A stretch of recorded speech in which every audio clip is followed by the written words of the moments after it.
देवाधिराज पर्युषण पर्व का प्रथम दिन उत्तम क्षमा धर्म। वास्तव में क्षमा वीरस्य भूषणम। दिल से क्षमा सिर्फ वीर लोग ही कर सकते हैं, हर कोई क्षमा नहीं कर सकता है।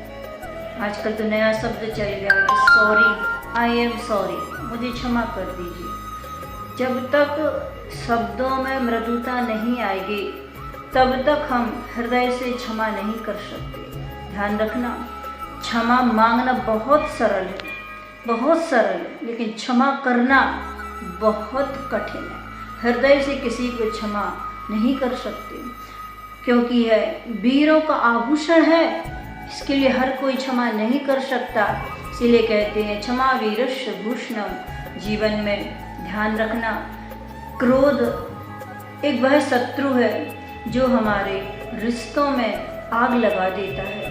क्रोध वह पिशाच है जिसको एक बार लग जाता है उसका पूरा जीवन बर्बाद कर देता है।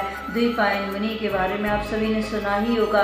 एक छोटी सी क्रोध की चिंगारी ने पूरी द्वारिका नगरी को जला करके राख कर दिया और स्वयं को भी जला डाला। क्षमा के वह आभूषण आज भगवान यशोधर मुनिराज, जिन्होंने गले में सर्प डालने के बाद भी राजा शरणिक के लिए क्षमा प्रदान की थी, वास्तव में यही क्षमा कार्यकारी है, यही वीरों का आभूषण है। एक पल का क्रोध जो होता है बहुत खतरनाक होता है। हमारे शरीर में दो प्रकार की कणिकाएं होती हैं। एक रक्त कणिका होती है जिससे हमारे शरीर में लड़ने की क्षमता होती है, हमारे शरीर में जो रोग होते हैं उनसे बचाव की क्षमता होती है।